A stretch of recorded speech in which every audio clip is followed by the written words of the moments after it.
Bom, boa tarde a todos. Sejam muito bem-vindos novamente ao Simpósio de Metroalimentos 2022. Bom, dando sequência à nossa programação, daremos início aos trabalhos desta tarde. Iniciaremos agora o painel 2 com o tema A importância da metrologia para a qualidade dos alimentos na indústria, tomada de decisões e riscos. Como coordenadora, apresentadora e debatedora deste painel 2, eu convido à tela a senhora Valquíria Terribelli da Almeida, gerente da qualidade da Microbial Laboratório de Análises Físico-Químicas e Microbiológicas Limitada. Bem-vinda, Valquíria. Valquíria é bacharel em Química com atribuições tecnológicas, formada pelo Instituto de Química da USP. Curso de complementação pedagógica em Química pelas Faculdades Integradas Maria Imaculada. Atuou no ensino técnico do Centro Paula Souza como coordenadora de curso e como docente na disciplina de análise quantitativa instrumental por 24 anos.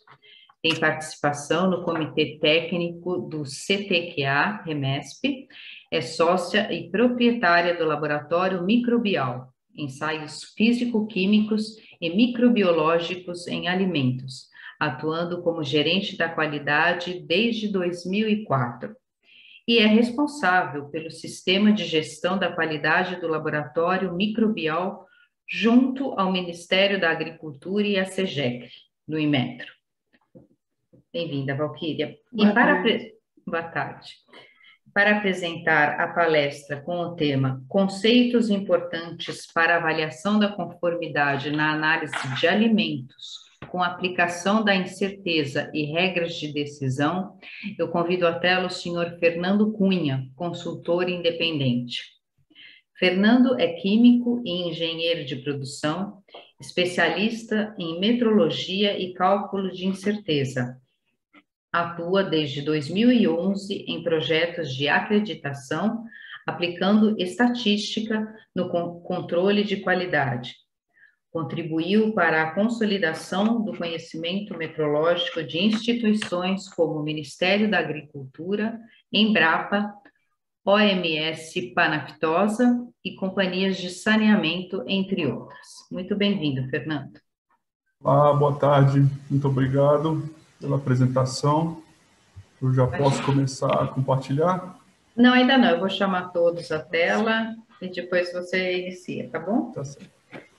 Bom, para a segunda palestra deste painel 2, com o tema Desafios na vigência da nova legislação de rotulagem, eu convido à tela o senhor Alexandre Novak, diretor de Assuntos Regulatórios e Científicos.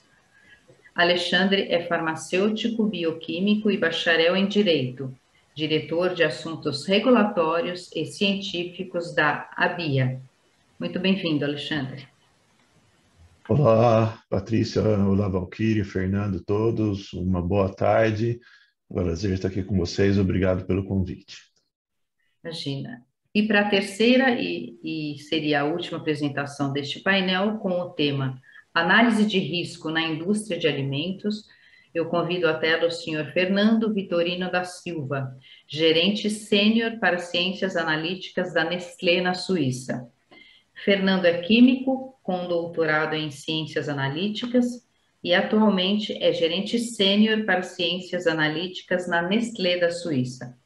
Coordena soluções analíticas globais para os Nestlé Quality Centers, fornecendo suporte em projetos-chave para análise de dados para prever riscos de segurança alimentar para ingredientes alimentícios na cadeia alimentar, através da integração de soluções digitais e ciência de dados. Fomenta novos desenvolvimentos de P&D e IET, alinhando com as necessidades da operação. É membro do Conselho Consultivo de Associações de Alimentos e revistas relacionadas à ciência de alimentos e análise instrumental. Muito bem-vindo, Fernando. Olá, Patrícia, muito obrigado e boa tarde a todos. É um prazer enorme estar aqui com vocês, contribuindo nessa tarde produtiva. Muito obrigada. Eu passo a palavra à moderadora do painel, senhora Valquíria, para iniciar os trabalhos. Boa palestra a todos. Boa tarde. Eu queria dizer que eu acho que esse tema caiu para mim assim como uma luva, porque acho extremamente interessante um tema novo esse que entrou com uma nova versão da norma, que é a regra de decisão baseado na incerteza, e a gente vai ter aí, acho que, duas visões diferentes do Fernando Cunha, que é o consultor, que está dando apoio à indústria, o Fernando Vitorino, que é o outro lado, a parte da indústria, essa análise de risco, extremamente importante. Então, eu acho que eu estou bastante contente e agradecida de estar participando nesses temas. E o outro tema que também é extremamente interessante é da parte de rotulagem, que realmente eu acho que o nome caiu perfeitamente, desafios, que realmente são desafios. Acho que a gente tem bastante para aprender aí com o Alexandre. E quem é que começaria? Fernando Cunha? Isso. Então, posso começar? Sim. Então tá joia. Boa tarde para todos novamente. Eu vou começar compartilhando aqui a apresentação. Deixa eu saber se já está aparecendo aí. Fernando, só põe em modo cheio, por favor. Isso, né? Aí, tá certinho? Tá ok, tá certinho. Tá joia, muito obrigado. Deixa eu colocar a telinha do Zoom para cá. Talvez fique melhor aqui. Então tá certo, vamos começar. O tema é conceitos importantes para avaliação da conformidade na análise de alimentos com aplicação da certeza e regras de decisão. Né? Nós temos aqui o grande objetivo de ajudar os laboratórios que participam dessas avaliações de conformidade para construir uma regra de decisão que seja consistente com a estatística usada nessa análise de risco para o consumidor. Aqui já tem a minha breve apresentação, já foi apresentado. Ali tem o link do canal no YouTube, para quem quiser acompanhar depois. E vamos logo para o tema. Né? Então, o nosso objetivo aqui é, primeiramente, demonstrar que a incerteza ela não é um parâmetro fixo. Né? Às vezes a gente aprendeu em cursos e ao longo da vida que a gente tinha que calcular a incerteza para um método, né? Uma incerteza para um procedimento. Na verdade, isso é uma forma de falar. Né? A incerteza, como a gente vê no vocabulário internacional de metrologia, é da medição. Então, a gente tem que primeiro partir do pressuposto, alinhado ao VIN, de que a incerteza ela é um parâmetro da medição. Cada medição tem um parâmetro de incerteza, né? Ou seja, cada amostra, cada grandeza que eu estou medindo tem uma incerteza estimada, e não para um procedimento ou para um método. Dito isso, né, a gente sabendo que ela varia conforme o nível de mensurando. O que é nível de mensurando? É qualquer, dentro da escala, né, de uma reta real, supondo mensurando dentro da reta real, qualquer valor que você encontrar, aquela região ao redor do valor, pode ser atribuída àquele nível. Né? Então, por exemplo, 1 grama por litro seria um nível, 5 gramas por litro outro nível, 10 gramas por litro outro nível. Então, são concentrações, são níveis de mensurando, né, são grandezas as quais eu divido e classifico uma faixa de trabalho daquele procedimento. Então, cada nível de mensurando, cada nível da grandeza que eu estou medindo, ela espera se comportar de uma maneira. Ela tem um comportamento esperado que não é igual em toda a faixa de trabalho. Por isso é importante a gente ter essa ideia de que a incerteza ela não é fixa para um dado procedimento ou para um dado método. Ela varia conforme o nível de mensurando dentro da curva daquele mensurando, dentro da faixa de trabalho daquele procedimento. Sabendo disso, nós conseguimos criar um mecanismo de regra de decisão a partir dessa incerteza estimada para o nível de interesse. Esse nível de interesse, geralmente, é a concentração máxima permitida, é um limite normativo, é a concentração mínima de um componente, no caso de uma análise físico-química.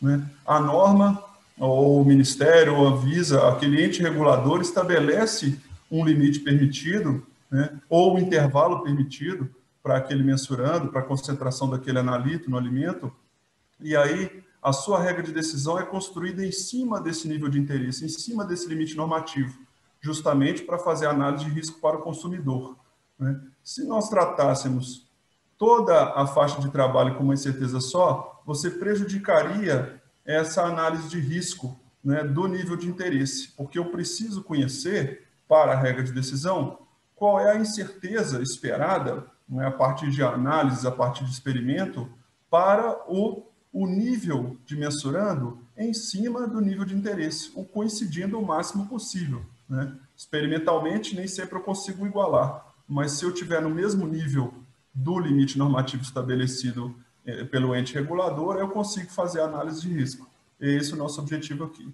Então, eu vou começar fundamentando o primeiro objetivo, né? Eu faço a pergunta que eu mesmo já respondi. Qual desses elementos tem incerteza? Método, procedimento, equipamento, analista ou a medida? O próprio nome já diz, incerteza de medição, incerteza da medida.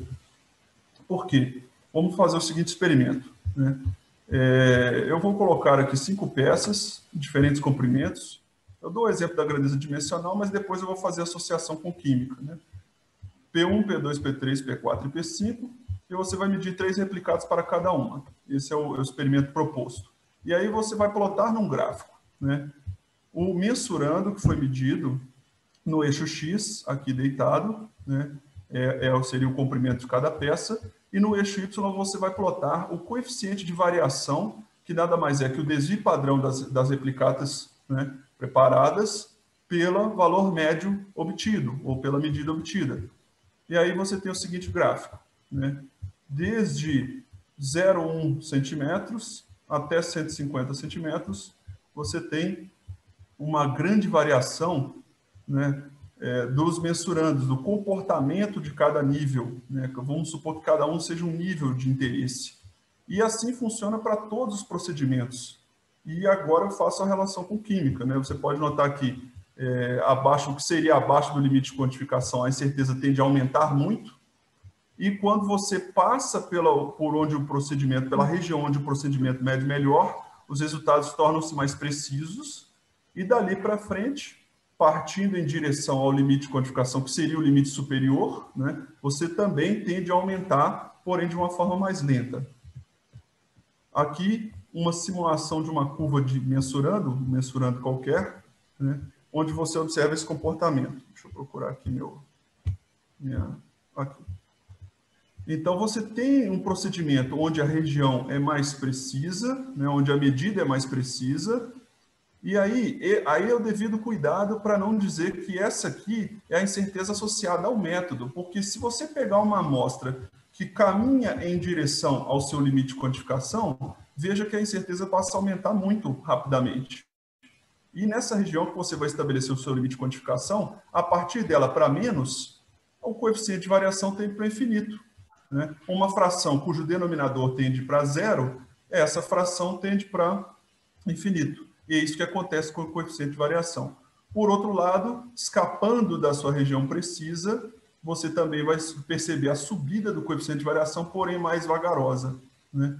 E aqui, a sua faixa de trabalho certamente será maior do que a faixa, o que seria uma faixa linear aqui muito, muito restrita, né? A faixa de trabalho ela tende a ser maior. Portanto, se pegarmos toda a faixa de trabalho, dificilmente, eu diria que quase impossível, ela será homocedástica por completo. Muito difícil. Só se ela fosse uma faixa de trabalho muito restrita. Não é o que acontece normalmente. Portanto, respondendo à pergunta, é a medida que tem incerteza. E essa incerteza da medida é que nós vamos utilizar para construir a regra de decisão ou fazer uma boa recomendação para a regra de decisão como suporte à análise de risco para o consumidor, né? Olha só, essa figura que tem no documento do mapa, né, é como se eu estivesse pegando um pequeno trecho dessa curva, né, eu suponho que seja mais ou menos por aqui, desse um zoom, eu poderia enxergar, porque aqui são concentrações, né, de padrões preparados de uma curva e sua dispersão. Perceba que ela não é constante, né? Ela não forma uma linha horizontal. Ela tem uma variação, né, de 0,2 aqui, eu teria o 0,01, né, nessa unidade aqui, desde padrão, a unidade absoluta, diferente do outro gráfico. e aqui eu chego, né, até 0,009, né, 9 vezes maior quando eu trato de 0,9 de concentração e 0,2. Então, é uma demonstração prática, né, de uma referência do mapa, na qual também vale para a química, né?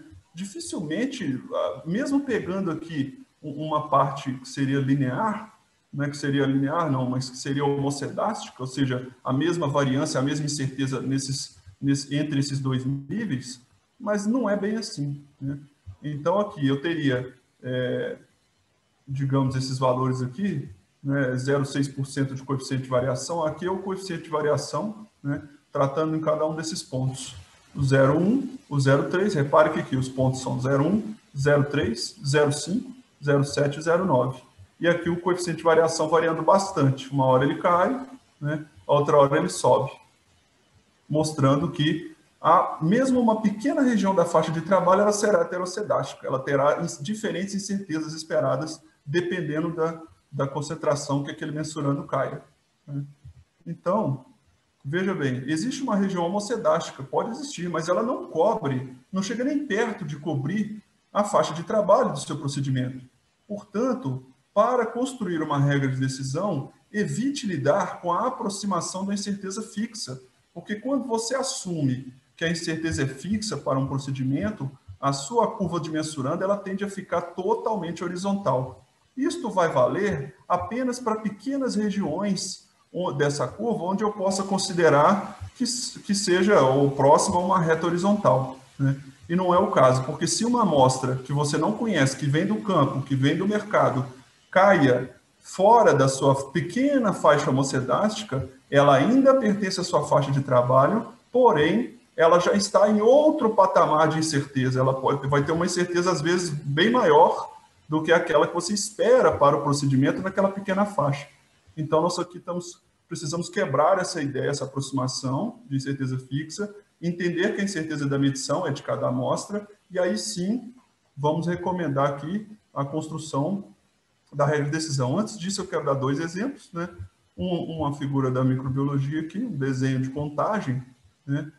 Ou seja, se a incerteza é da medida, ela varia conforme o nível de mensurando. Por exemplo, quando eu faço uma contagem, se eu contar 20 seres vivos ou unidades formadoras, como queira chamar, ou contar 200 ou contar 100, eu espero, se eu não tiver uma repetibilidade, uma estimativa ali de repetição para poder ter um desvio, eu espero errar conforme eu me oriento à distribuição de Poisson, que é o desvio padrão dela é a raiz quadrada da própria contagem, do próprio valor esperado. Então, se você conta 50, pela Poisson, teoricamente, espera-se que a certeza seja de 7. A raiz quadrada de 50 é aproximadamente 7. Né? E aí você tem esse raciocínio. Veja, não posso considerar, imagine que eu considerasse a incerteza fixa para todo o procedimento de contagem. Aí uma amostra que tem menos bactéria e outra que tem mais teria a mesma incerteza? Isso não faz sentido, nem teoricamente, nem experimentalmente. E o outro exemplo é uma figura aqui de um fotomultiplicador, né? É um esquema teórico do elemento fotomultiplicador, que é um artefato usado em todos os procedimentos de curva de calibração, cromatografia, espectrometria de massas, é tudo que precisa amplificar sinal, né?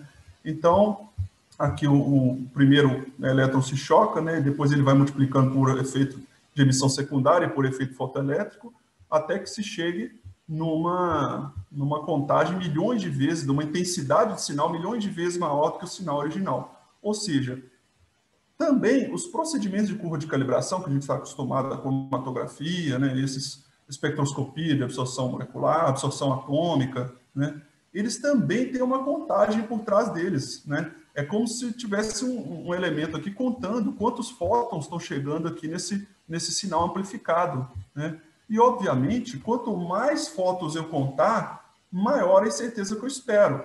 Por isso acontece a heterocedaticidade nesses procedimentos de curva. E por isso nós não podemos considerar que a incerteza será a mesma em toda a faixa de mensurando, né? Em toda a faixa de trabalho. Então, são 2 exemplos aí com base na teoria, um pouco mais para biologia, o outro um pouco mais para química analítica, instrumental, mostrando que quando eu tenho contagem, eu espero errar, quanto maior for a minha contagem. Então, para criar uma regra de decisão, nós vamos usar essa figura aí, né, de CC alfa e CC beta, que o mapa usa no seu documento lá de 2011, e é o raciocínio mais coerente com a definição do vocabulário internacional de metrologia para limite de detecção, né? Nós vamos criar uma regra em cima do limite de decisão, porque o limite de detecção ele tem uma definição muito parecida com o limite de decisão, né? E nós vamos mostrar matematicamente como fazer com base nessa curva. Uma breve explicação, né?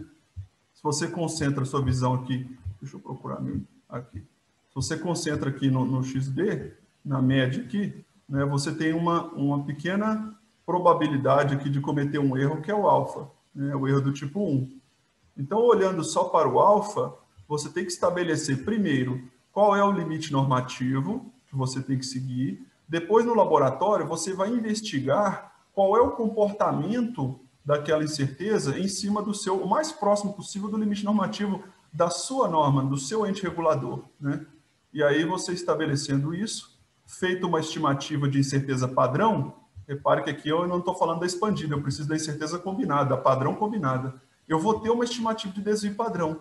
E aí eu vou ter a noção da largura dessa curva que eu estou trabalhando, supondo normalidade, né? Supondo um desenho desse tipo.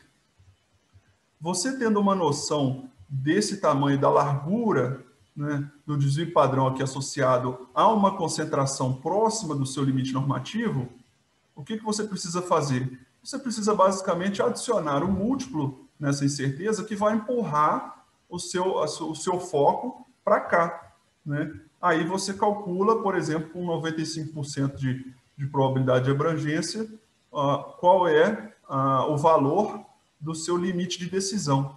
Estabelecido o limite de decisão, você tem construído a regra de decisão. É assim que nós vamos fazer. Primeiro para o alfa, depois para o beta. Bem simples aqui, ó.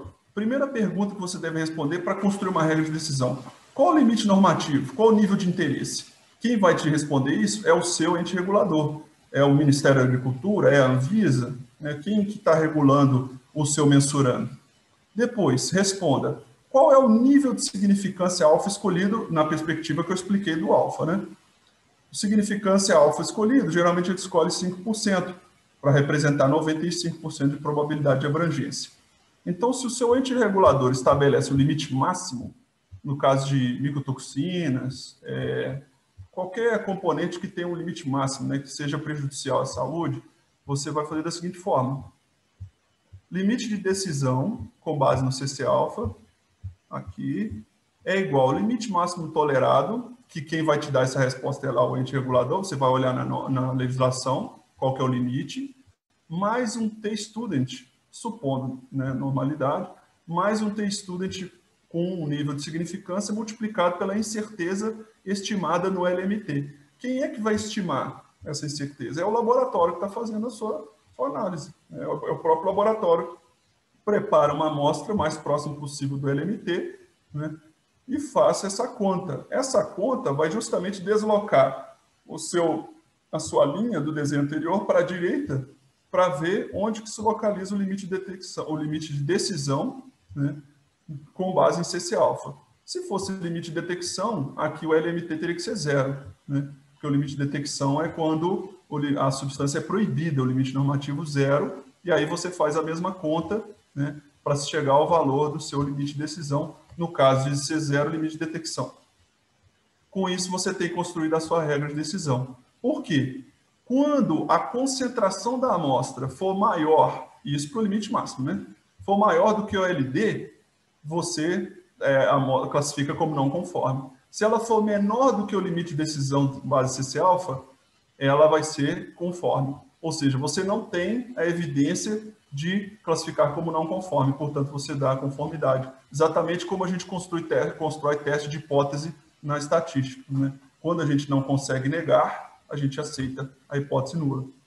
Então, veja que matematicamente é simples, né? Mas traduzir o conceito, fazer do laboratório para o limite de decisão, talvez ainda não esteja muito bem consolidado. E por essa que é a contribuição que eu estou tentando fazer aqui, né? No caso do limite mínimo, é a mesma coisa, porém, como é limite mínimo, você subtrai, né? Você desloca para o lado esquerdo, porque você quer olhar o limite mínimo, vai para o outro lado. E no caso de CC beta, é olhando para o beta. Aí você pode fazer o cálculo em função também do CC alfa. É o limite de detecção, limite de decisão calculado para o CC alfa, mais o T-student, vezes a incerteza estimada para o LMT. Mesma coisa para o limite mínimo. Onde T, aqui tem uma diferença. A gente está acostumado a fazer incerteza expandida, colocar 1,96, 2, porém aqui o T é o valor da distribuição unicaudal para o alfa escolhido. Então, em vez daquele valor que a gente tem na cabeça 1,96, aquele valor é quando a distribuição é bicaudal, né? Aqui, o valor, digamos, manjado para unicaudal é 1,64. Então, quando você multiplica a incerteza por 1,64, você desloca unilateralmente para 5% de significância. E o LMT é o limite máximo ou mínimo tolerado, dependendo da sua legislação, e o de LMT é a incerteza padrão, não é expandida, porque nós estamos expandindo unilateralmente agora, nesse cálculo, né?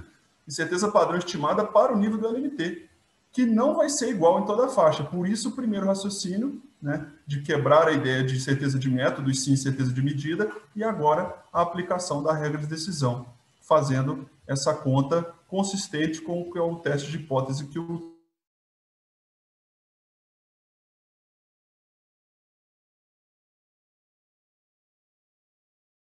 encerrando.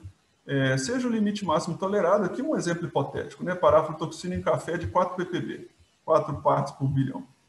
Fixamos o nível de significância em alfa igual a 0,05, ou seja, 5%. E o T-student unilateral fica 1,64.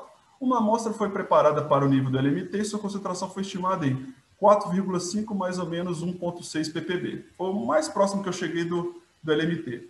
Com isso, eu calculo o limite de decisão para construir minha regra de decisão. Quer dizer, a regra já existe, eu estou aplicando os dados nela, né? Então, LMT 4, que é o limite da legislação, mais 1,64 vezes 1,6, que é igual a 6,6 ppb. Então, quando eu fizer a análise da amostra dessa aflatoxina, eu só vou dizer que ela é não conforme com base no limite de 4 ppb quando ela tiver maior do que 6,6 ppb, porque aí, com segurança, eu afirmo a não conformidade. Se ela não for maior do que 6,6 ppb, eu não sou capaz de afirmar a não conformidade dessa amostra, porque ela tem uma incerteza associada de 1,6.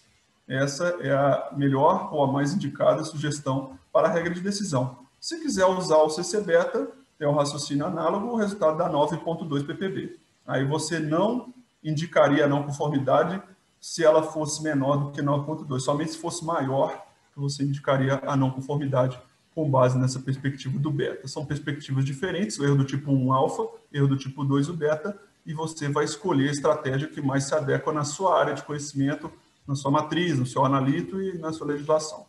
Tá certo? Por isso, espero que eu tenha contribuído. Nossa conclusão é, primeiro, evite fazer o uso da aproximação da incerteza fixa, ela varia para cada amostra, lembre-se disso. E segundo, a regra de decisão pede a estimativa da incerteza no nível do limite normativo, definido na sua legislação. Não existe a regra de decisão sem estimativa de incerteza, porque como é que você vai fazer análise de risco sem ter um parâmetro de variabilidade? Você não vai ter o desenho da curva, não vai conhecer a largura da curva e não vai valer comparar ponto a ponto, né? Vai dizer que 5 é maior que 4, então, não, a gente não trabalha assim estatística. Isso não é análise de risco, tá certo? Com isso, eu espero ter contribuído para o nosso debate aqui na Metroalimentos e agradeço a participação de todos. Encerro por aqui. Obrigado aí. Vocês me ouvem bem, né? Sim.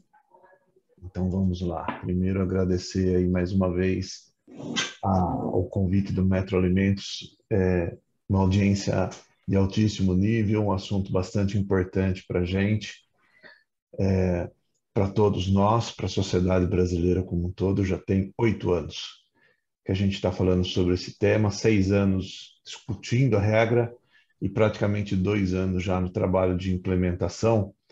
E como foi dito no início, né, é oportuno para a gente falar de desafios, porque está batendo na porta aí, né? Então, eu brinco aqui com os associados da BIA, falo que a gente inaugurou uma nova modalidade de assuntos regulatórios, a gente está falando de terrorismo regulatório. Então, todo mês, eles recebem no primeiro dia útil do mês um e-mail igualzinho a esse aqui, dizendo, olha, faltam só 5 meses agora, por favor, cumpram com a parte de vocês. Então, aquela toda discussão que parecia que ia levar uma eternidade de alguns anos atrás, olha, 24 meses de vacância e não sei o quê, aquilo tudo praticamente é passado. A gente está aí há 5 meses da entrada em vigência da RDC 429 da IN 75, que altera e altera substancialmente tanto a questão dos conceitos quanto a questão da forma. Forma e conteúdo serão bastante alterados. O que a gente teria que dar um recado? Se eu tivesse que dar um recado hoje de urgência, está pegando fogo, o meu recado é para o pessoal do B2B. A gente tem conversado bastante com o pessoal que trabalha com o fornecimento, para os fornecedores apenas, porque no dia 10 de outubro agora eles têm que estar com a casa pronta. Mas tem um lado bom, né? Os produtos que são destinados exclusivamente ao B2B, eles não terão que cumprir com as regras, as novas regras de elegibilidade. Então, eu tenho lá eu sou um fornecedor de cacau em pó, sou fornecedor de leite em pó, sou fornecedor de qualquer matéria-prima, eu não preciso ter no meu material, na minha embalagem, até porque não faz sentido, muitas vezes, eu vou entregar um bag de meia tonelada de cacau em pó, eu não preciso ter a tabela nutricional. Essa informação chega ao meu cliente através da especificação, através do sistema, da melhor forma que for combinado. E sendo assim, as informações que hoje já estão disponíveis para os clientes, ou seja, o que o B2B hoje já tem como informação, muda pouco. Hoje, o B2B é obrigado a informar por porção, passa a se fazer essa informação por 100 gramas, aí é um ajuste de base, e a única informação nova que tem que dar é a informação para os produtos que assim forem, né, fazer a decupagem de carboidratos e colocar ali a quantidade de açúcares totais e açúcares adicionados. E algumas regras de arredondamento que vale a pena dar uma olhadinha ali. Então, corram, estejam prontos. E mais um pedido, não esperem o dia 10. O B2B, os produtos que são destinados exclusivamente ao B2B, eles já poderiam estar prontos há 18 meses atrás. Porque como esses produtos não chegam ao consumidor, não tem a necessidade da tabela, eles já poderiam estar trabalhando com essas informações. E pensem no seu cliente que está ali preparando uma inovação já para o mês de outubro ou novembro, e ele precisa da informação da quantidade de açúcar total e adicionado. Então, pessoal do B2B, por favor, preste atenção, corram com essa informação para entregar para os seus clientes e o mais rápido possível. Um ponto de atenção aqui diz respeito aos produtos que eventualmente cheguem ao B2B, mas também ao consumidor. Aí sim ele tem que atender à regra da implementação, do prazo de implementação, que conta a partir do dia 10 de outubro. Uma outra urgência, vamos dizer assim, diz respeito aos serviços de alimentação. Então, o que são os serviços de alimentação? São as lanchonetes, bares, restaurantes, industrial, tudo mais, e aí a regra atual inclui como conceito de serviço de alimentação os asilos e as unidades prisionais. Então, esses locais, essas formas de consumo, local de consumo, eles têm que ter essa informação, porque a partir do dia 10 de outubro, ele tem que disponibilizar para quem ali quiser saber quanto tem e por 100 gramas, quantas porções tem ali. Então, essa informação também tem que estar disponível já agora no dia 10. Então, urgência urgentíssima, B2B e serviços de alimentação. Lembrando que essas duas áreas, elas não têm a necessidade de atender aos critérios de elegibilidade, tabela, etc. e tal. Então, essa informação ela pode chegar ao cliente de uma maneira mais tranquila. Bom, vamos lá. O que vai acontecer aqui no dia 9/10/2022, daqui 5 meses? Neste dia, o que a gente tem vigente hoje, a 359, a 360, elas perdem a vigência delas, elas deixam de causar efeito e passa-se então a ter efeito as novas regras, que estão na 429 e na IN 75. Tudo que for produzido até este dia poderá ser comercializado até o final do seu prazo de validade. E mais, todo aquele produto que já estiver no mercado até esta data, ainda terá um prazo de 12 meses para se adaptar.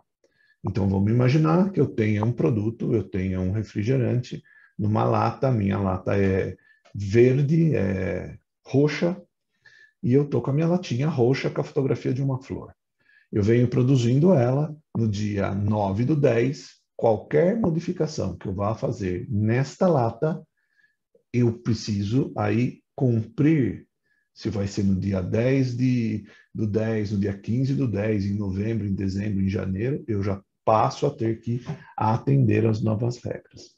Caso eu não faça nada, eu permaneça com a minha lata roxa com uma flor amarela, eu tenho até o dia 9/10/23, ou seja, mais um ano, para produzir assim, e aí a regra do prazo de validade funciona também. Tudo que for produzido até o dia 9/10 pode ser comercializado até o final do prazo de validade.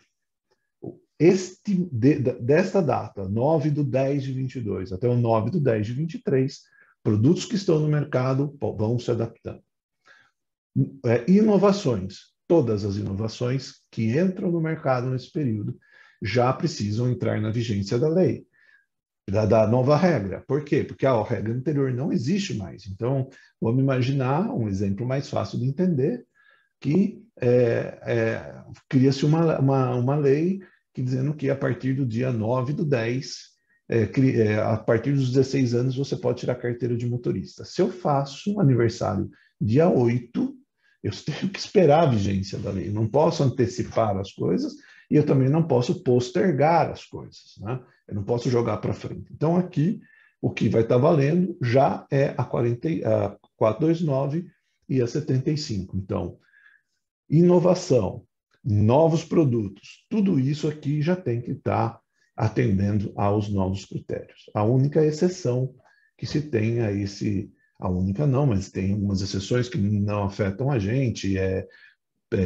produtos artesanais, agricultura familiar, mas o que afeta a indústria de alimentos são as bebidas não alcoólicas de embalagem retornável, porque aí é muito inteligente, a gente evita o impacto ambiental aí, elas têm um prazo maior, elas vão ter 36 meses, que é o ciclo de vida desses produtos. Então, um cuidado que a gente tem que ter aqui é que a partir desse dia, do 9/10, o mercado ele vai começar a se abastecer, vamos dizer assim, dos produtos com as novas regras. Então, não tenham a expectativa que no dia 10 de outubro a gente vai lá no supermercado e vai estar tudo atualizado. Não, isso vai ser um crescente.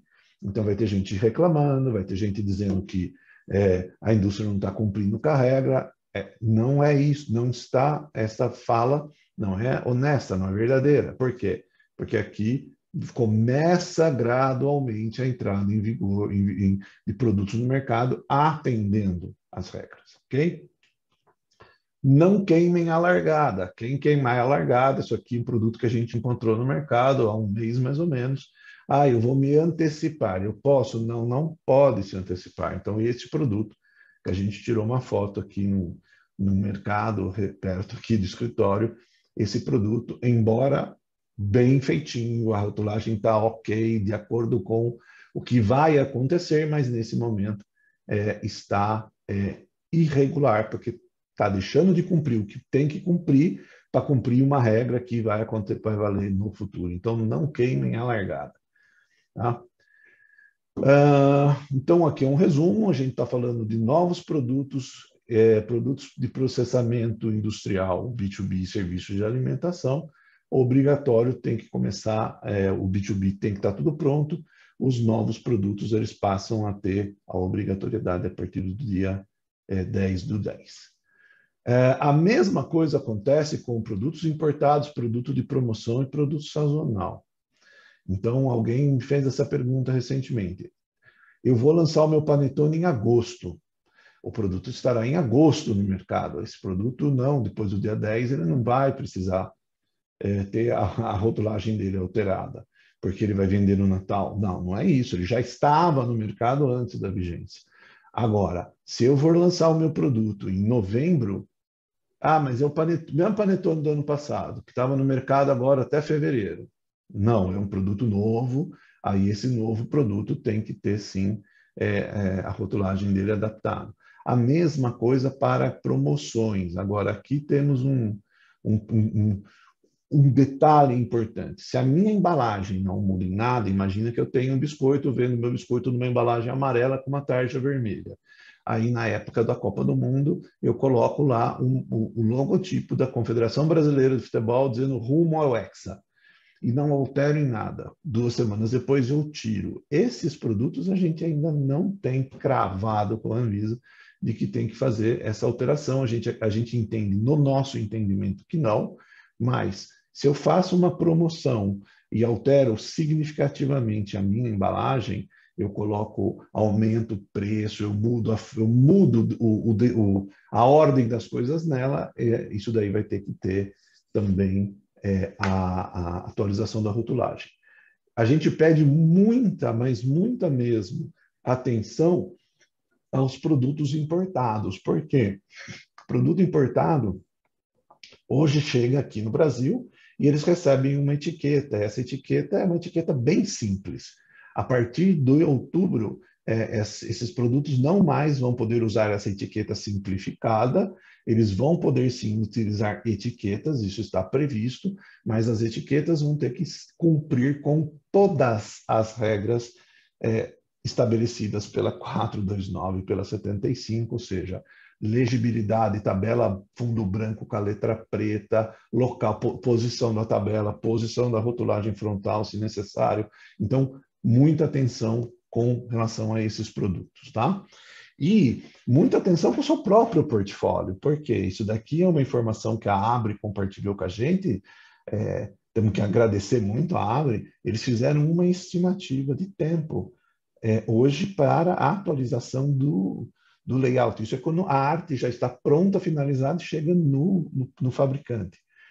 Em tempos normais, se leva de 4,2 semanas, 4 meses e 2 semanas para se fazer uma modificação, ou seja, para que comece a ser produzida a sua arte, a sua embalagem com as alterações. Isto em épocas normais. No momento de crise ou de muita demanda, este prazo passa de 4 para 8 meses. Então, corra para pegar o seu lugar na fila, porque se você pode estar lá dentro dos 4 meses, mas você pode estar no fim da fila 8 meses, ou seja, você corre o risco de nem atender a virada de 2023. Então, isso aqui é um estudo feito pela Abre. Levem isso muito a sério, considerem muito isso aí no seu pipeline de inovação. Aqui a gente trouxe alguns exemplos, queria compartilhar com vocês, de coisas que vão acontecer. A gente tem certeza que isso aqui vai acontecer no mercado. Por quê? Porque tem algumas regras que são absolutamente inovadoras, novas, e que a gente não está acostumado. Tá? Então, o que diz que são essas regras? Regras, por exemplo, de posicionamento. E especificamente com relação à rotulagem frontal, que é um fato novo. Tá? Então, o que diz a regra? A regra diz que toda vez que eu tiver uma rotulagem nutricional frontal, o selinho da lupa, mais os quadradinhos que precisarem, eles têm que estar na metade superior do rótulo, ou seja, passo uma régua no meio, tem que estar lá em cima. Se nesse mesmo produto eu tiver qualquer tipo de claim, esse claim tem que estar na metade inferior da minha rotulagem. E eles não podem, os claims não vão poder ter letra igual nem superior à da rotulagem frontal. E vão ter que ter o mesmo tipo de fonte. Então, aqui a gente fez esse exercício das 4 coisas que a gente entende que vão acontecer. Então, o primeiro exemplo aqui, à minha esquerda, na parte de cima, A gente tem o claim junto à rotulagem frontal, né? Não podia estar aqui, o claim fonte de cálcio tinha que estar na parte de baixo. No outro, a gente tem uma letra idêntica, né? Ou seja, o baixo em açúcares ali está com o mesmo tipo de letra. Né? Na parte de baixo aqui, quando você tem algum produto que ele tem, né, aquela coisa, o meu produto ele é rico em ômega, porque é naturalmente presente ali, este naturalmente presente tem que estar em letra menor do que a do claim. E também a questão dos quando não tem um esclarecimento que você vai ter que aplicar, você tem que tomar cuidado com aonde você está colocando e que forma você está colocando. Tudo isso aqui hoje em dia, a gente tem muita liberdade de desenhar. A gente coloca essas informações da forma que a gente entende que fica melhor alocado dentro dessas embalagens. Agora tem regra para isso, tá? Aqui alguns exemplos do que aconteceu no México. No México, 2020, aconteceu de uma implementação agressiva, foram 6 meses para que o mercado se adaptasse, e aí surgiram coisas como essas daqui, né? Medidas de contenção mesmo. Você acaba usando uma etiqueta, para cumprir a regra da etiqueta, você cobre outra regra e você tem que colocar uma outra etiqueta. Então, produtos que chegaram no mercado com várias etiquetas. E um outro tema que a gente viu, uma situação que a gente diagnosticou bastante comum lá, é essa aqui no meio, que são embalagens transparentes. A nossa regra fala em branco, fundo branco. Fundo branco não é transparente. Esse produto aqui, se fosse no Brasil, ele estaria irregular em relação a 429 e a 75.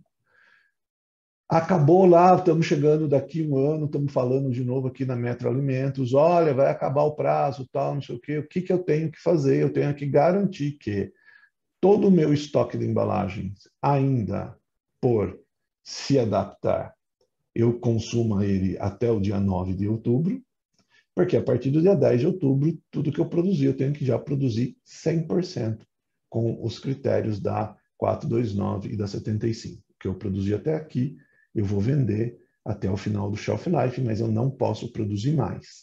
Alguém pode estar perguntando a essa altura a esta hora, mas será que a Anvisa não vai prorrogar? Mas será que a Anvisa não vai permitir escoamento de embalagem? Escoamento de embalagem, não, porque existem regras para isso, as regras, nenhuma delas traz como critério, como critério o escoamento de embalagens fim de prazo, e provavelmente, muito provavelmente, esses prazos não serão postergados, considerando 2 pontos. Primeiro, o prazo de vacância de 24 meses, que não é um prazo usual, foi concedido em função da pandemia e das discussões que aconteciam no Mercosul. Agora a gente não tem praticamente mais pandemia e esse assunto deixou de ser discutido no Mercosul. Então, nos próximos anos, a gente não vai ter nenhum tipo de harmonização. Então, implemente-se aqui aquilo que está decidido há algum tempo. Esse prazo de 24 meses, a gente tentou utilizar eles da melhor maneira possível. A gente usou eles para ter uma implementação mais tranquila, mais serena, sem grandes dúvidas e sem grandes divergências. A gente vem participando de vários eventos, promovendo vários eventos aqui dentro. O Perguntas e Respostas da Anvisa, nós, como a BIA, contribuímos entre posicionamentos e questionamentos com quase 200 manifestações, 98 perguntas tem lá no guia. A gente ainda está trabalhando no Perguntas e Respostas, a gente ainda está trabalhando com alguns temas, a gente tem 12 temas que a gente considera como pendente ainda. A gente trabalhou e desenvolveu um manual absolutamente didático, sem essa coisa do artigo 1, parágrafo 2º, é um manual realmente bem fácil de você trabalhar, por enquanto ele está disponível para os associados da BIA. Nós também estamos desenvolvendo treinamentos otimizados. A gente fez um treinamento para os fornecedores para o B2B e para as agências de design. Nós ficamos bastante felizes com o resultado desses 2 treinamentos.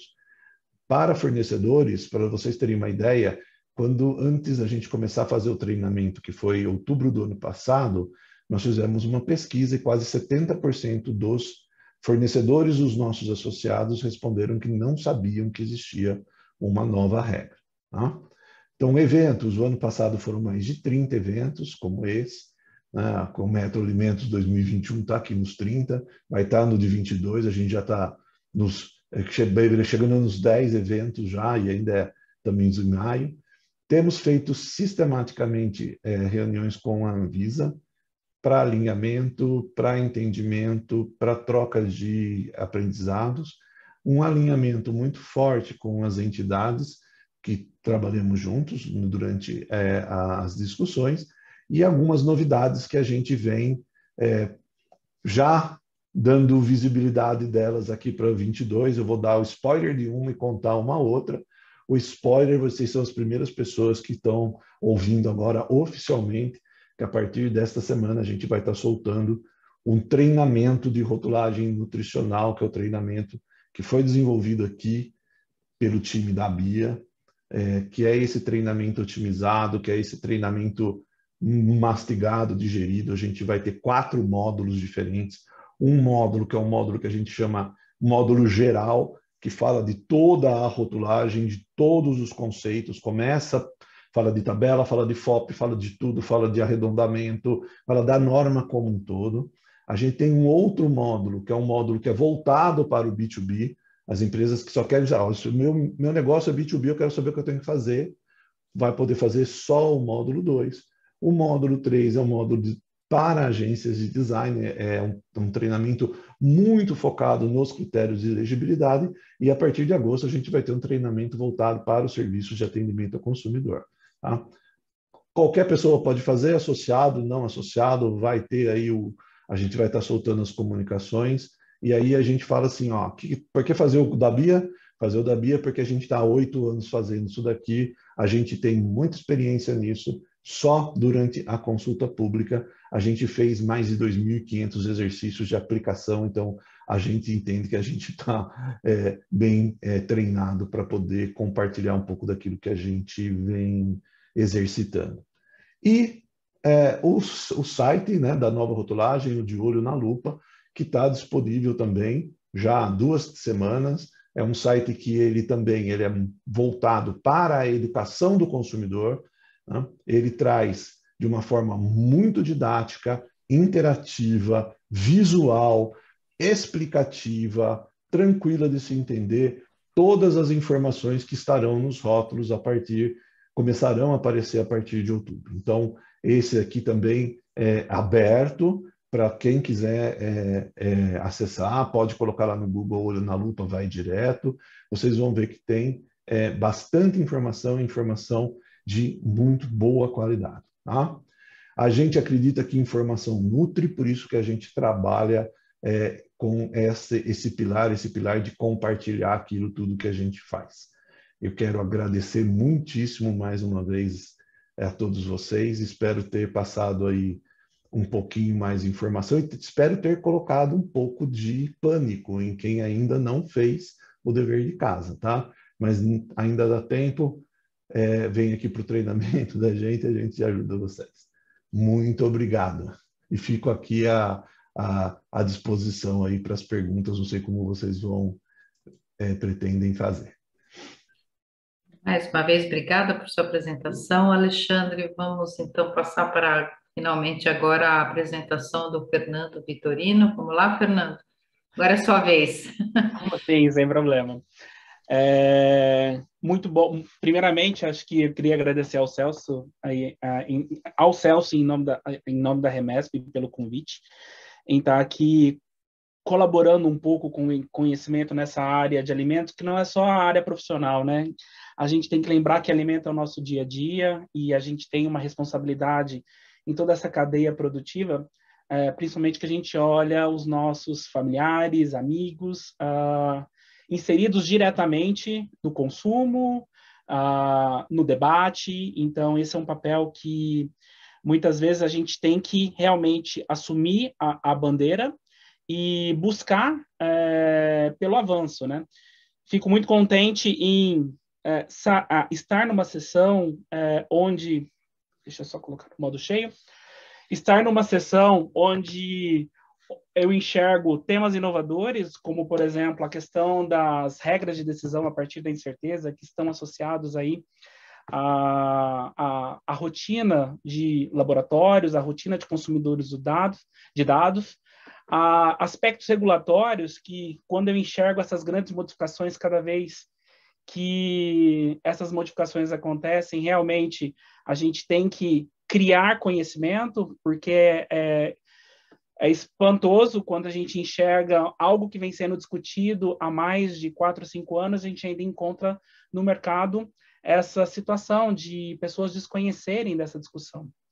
Bom, por que eu falei desses 2 pontos para me introduzir nesse tema?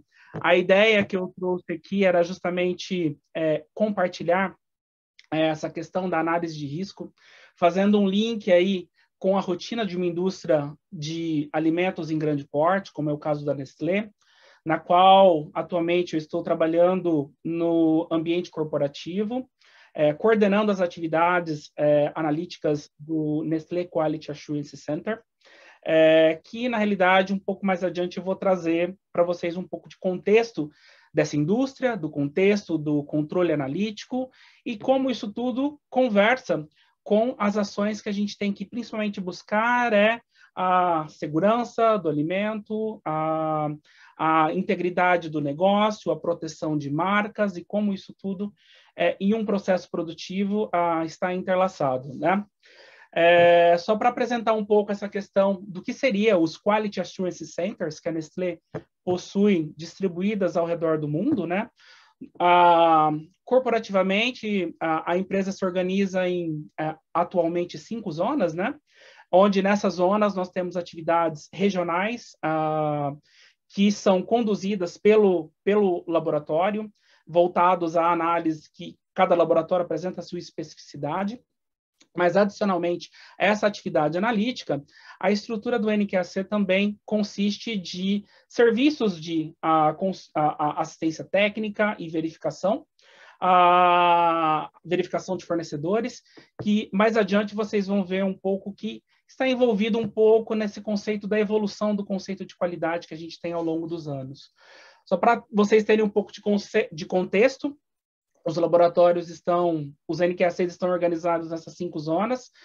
Nós oferecemos aí serviços que vão desde rotulagem nutricional, análise de alergênicos, análise de embalagem, contaminantes e resíduos, assim como também o mote-chefe relacionado a parâmetros de microbiologia.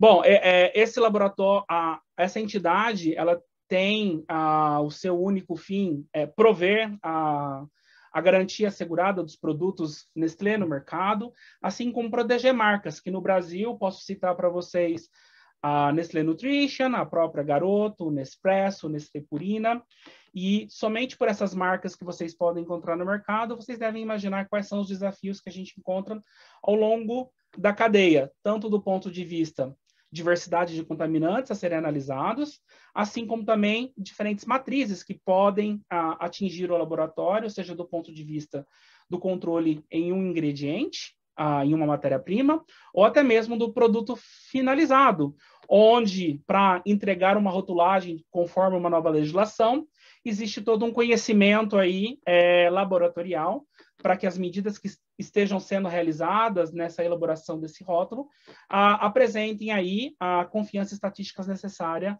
para o fim propósito. Bom, só para criar um pouco de contexto, esse slide está até um pouco desatualizado, ele data de 2016, mas só para vocês terem uma ideia um pouco de números Nestlé Brasil, tá? Em 2016, a Nestlé completou 150 anos de operação no mundo. Se a gente for pensar um pouco no mundo da qualidade no Brasil e um pouco da operação no Brasil, nós estamos falando aí de aproximadamente 22 mil colaboradores que trabalham aí com o intuito de produzir aproximadamente 2 milhões de toneladas de produtos são colocados no mercado. E quando a gente associa isso à complexidade de embalagem, disponibilidade de matéria-prima em dias como os dias atuais, onde cada vez mais a gente é desafiado à ruptura, seja para um cenário de crise em determinado mercado ou para um cenário de guerra, como acontece hoje no leste europeu. Isso traz desafios que a gente tem que implementar através de controles adequados, sejam esses controles através de análise de liberação ou validações da cadeia produtiva para garantir que nenhum risco atinja a nossa operação e a gente garanta a experiência do consumidor perante esse produto. Se a gente for falar em números, qualidade no Brasil, a gente está falando aproximadamente 300 profissionais que visam garantir os padrões que a marca estabelece no seu mercado, trabalhando aí com aproximadamente 200 produtores, com 200 produtos, trabalhando para que o consumidor atinja aí uma meta de 200 produtos sendo consumidos a cada segundo, tá? São milhares de fornecedores de insumos agrícolas. Eu diria que a Nestlé no Brasil é uma grande consumidora de commodities como cereais, diferentes tipos de cereais, assim como cacau, assim também como derivados lácteos. Então, nessa engrenagem total, o ponto da qualidade desempenha um papel fundamental, não só do ponto de vista de controle, mas também como alerta a novos riscos, né? Se a gente for pensar um pouco nessa evolução, eu acho que cabe aí o exercício de enxergar o que seria a qualidade, né? Se a gente for pensar um conceito de um laboratório de controle de qualidade aí da década de 70, década de 80, a gente trabalhava muito com o critério de inspeção, ou seja, analisando todo o lote, toda a matéria-prima, todo o produto terminado,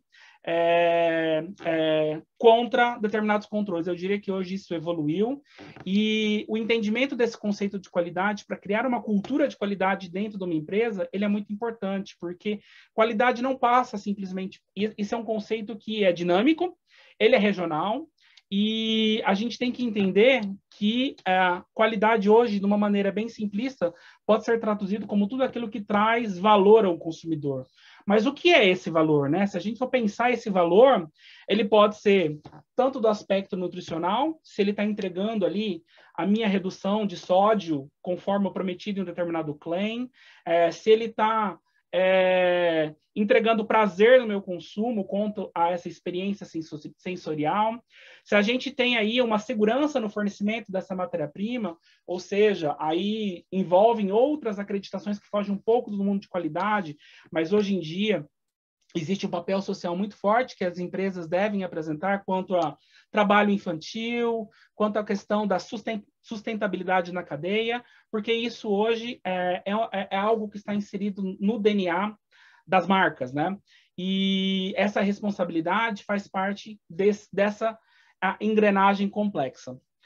E só para trazer também mais alguns fatos que tornam essa atividade complexa sobre o ponto de vista food safety, eu pensei aqui 10 fatos que o consumo de alimentos, conforme a Organização Mundial da Saúde, traz aí como potenciais riscos do consumo alimentar, né? Se a gente for pensar, o primeiro fato o alimento é um grande vetor de doenças. Essas doenças podem ser aí sobre o ponto de vista crônico, o que é muito característico de contaminações microbiológicas, ou então, agudo, característicos de contaminações microbiológicas, ou então características de uma contaminação crônica que vai levar essa doença por um consumo prolongado ao longo da vida, como é o caso a exposição a metais pesados. Então, todo esse conceito de segurança deve estar embutido quando a gente pensa na segurança de um produto, no desenvolvimento de uma nova receita ou de uma inovação. E as estatísticas mostram aí que mais de 200 incidências graves são registradas ao ano. Geralmente, essas incidências elas acontecem da exposição sobre uma forma natural, como, por exemplo, a exposição a toxinas que ocorrem aí decorrentes de práticas agrícolas ou de variações climáticas. Então, por isso, o controle é muito crítico, né, relacionado a alguns compostos. que trazem aí a necessidade de estratégias adequadas, né? Não só simplesmente uma validação de uma cadeia produtiva, mas assim como um controle de processo, aí já associando as atividades que qualquer estudo de HACCP traria aí como saídas para uma produção segura, né? Se a gente for pensar em aspectos que devem ser considerados na cadeia, a gente tem que pensar qual é o público-alvo desse produto e prever quais os potenciais perigos e riscos que o consumo desse produto vai trazer, e o nosso processo tem que ser adequado o suficiente para mitigar esse risco ao menor nível, a ponto de não expor populações sensíveis, como idosos, crianças, gestantes, lactantes, a esse risco, seja ele crônico ou seja ele agudo, né? E isso é uma responsabilidade que todo o setor produtivo da cadeia de alimentos tem aí como a necessidade de estabelecimento de um pilar. Se a gente for pensar na cadeia produtiva como um todo, existem vários pontos. Infelizmente, a vida num processo produtivo não é tão simples quanto no laboratório, que se eu quero controlar determinada fonte de contaminação ou um determinado desvio de processo, eu posso estar simplesmente trocando um solvente para uma qualidade de alta pureza, eu posso simplesmente adotar o uso de controles ambientais para garantir que a minha amostra não sofra contaminação, mas se a gente for pensar num processo produtivo, existem várias oportunidades aí ao longo do processamento do alimento, onde esse alimento vai ser exposto a alguns perigos à saúde humana, né? Se a gente for pensar no âmbito de globalização, eu acho que o Covid, não associado ao fato da contaminação por um vírus, mas cada vez mais a gente consegue enxergar que hoje, no ambiente globalizado, a complexidade das operações se tornam mais críticas. Por exemplo, o conhecimento de uma prática agrícola em determinada região não simplesmente vai refletir que as mesmas práticas são adotadas em outra região. Então, a previsibilidade de risco cada vez mais está associada a um parâmetro que hoje é chave no âmbito da informação, rastreabilidade da minha informação. Ou seja, será que o pesticida que eu analiso no Brasil é o mesmo pesticida que é aplicado na Índia e eu estou adotando os métodos de controles adequados? Será que os níveis de micotoxinas no amendoim de uma região asiática é o mesmo nível de micotoxinas que eu encontro em outra região do mundo? Então, acho que são pontos aí que essa globalização traz como complexidade e a necessidade de reflexão para que tenhamos aí a segurança aí nesse processo produtivo. E como eu disse no início da fala, essa é uma atividade multissetorial, não só simplesmente as empresas, mas agências reguladoras, a sociedade como um todo, tem que estar engajada com esse tipo de atividade, principalmente no que tange respeito à educação. Eu diria que pilares de diferentes setores devem estar voltados para essa disseminação da informação, seja ela quanto a práticas de consumo, seja ela quanto à exposição de risco ou consumo adequado de determinado alimento, para que a gente garanta aí a segurança de nossa saúde. Essa contaminação, ela não só afeta uma determinada setor da sociedade, mas afeta como um todo setores como turístico. Então, o impacto econômico, ele é muito grande, e isso daí a gente tem que considerar ao pensar no nosso sistema de defesa, no nosso sistema de controle, que são implementados na cadeia produtiva. Cada vez mais existem práticas que buscamos aí, buscado, né, no campo a questão de o uso moderado e o uso controlado, como, por exemplo, a questão da resistência microbiana a antibióticos é um tema hoje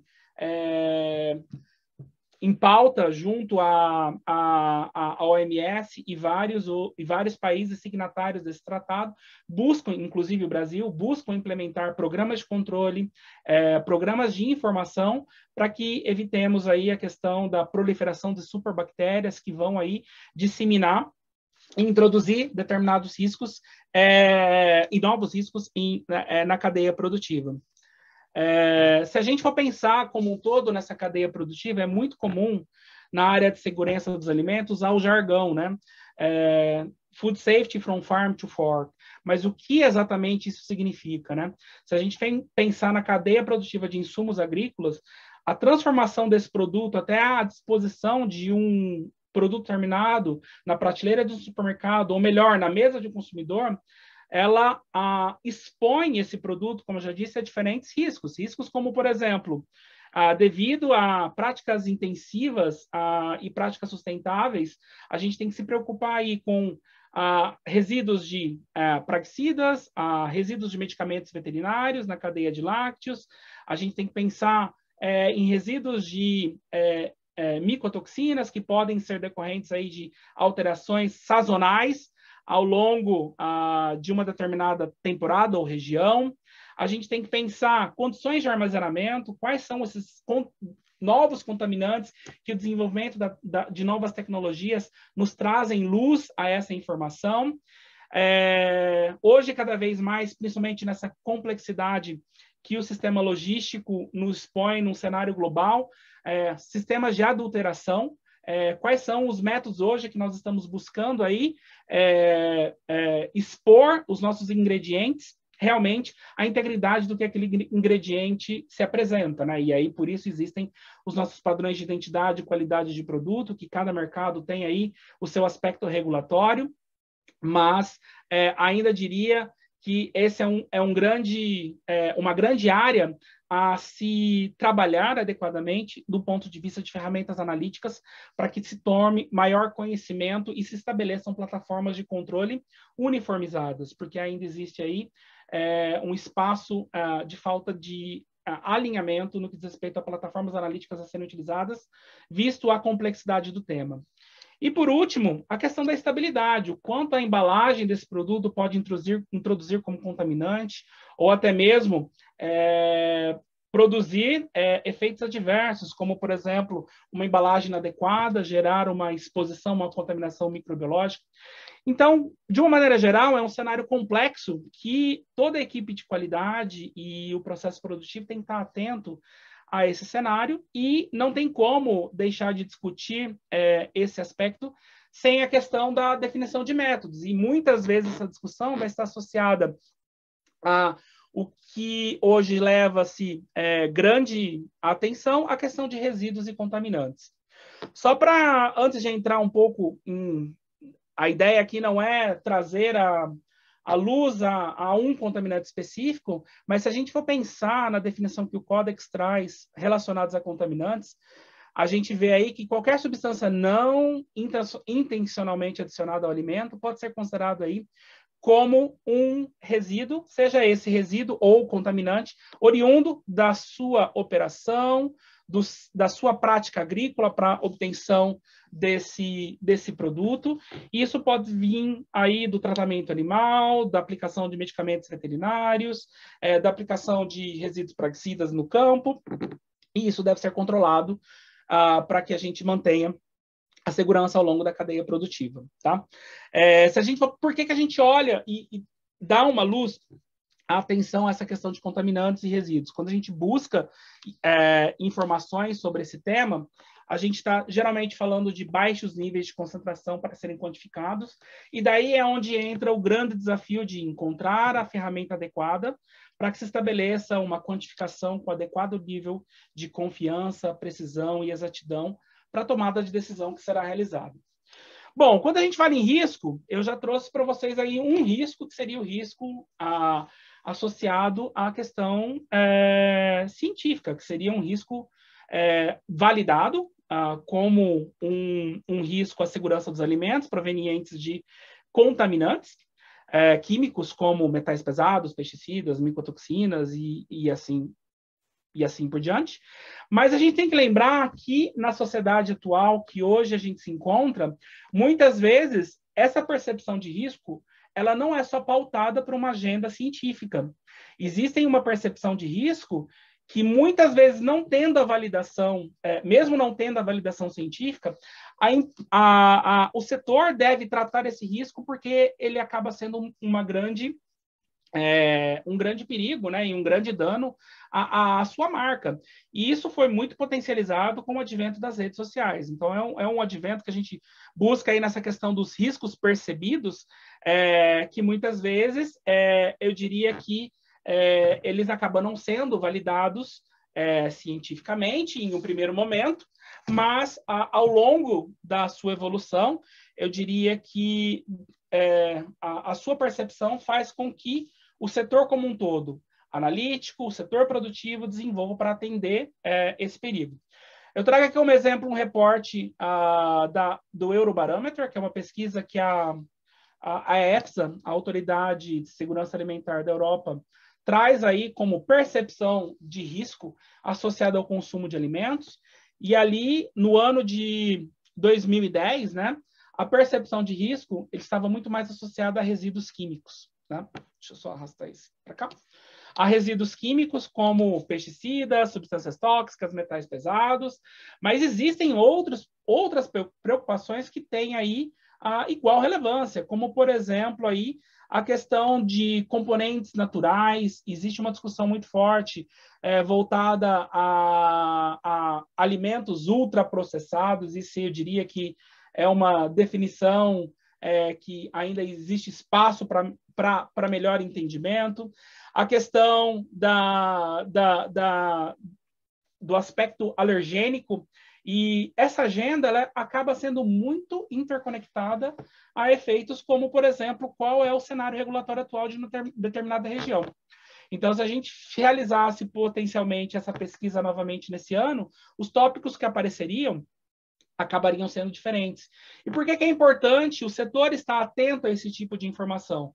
Porque internamente isso deve alimentar novos projetos de inovação, deve alimentar controles que estão que são realizados em rotina, assim como todo o portfólio de produtos que a empresa possui e as suas pautas de responsabilidade.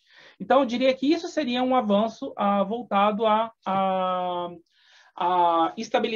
implementação de uma cultura de qualidade, tá? E por que isso é importante? Porque esse risco, muitas vezes, ele não é percebido de igual forma ao longo da população.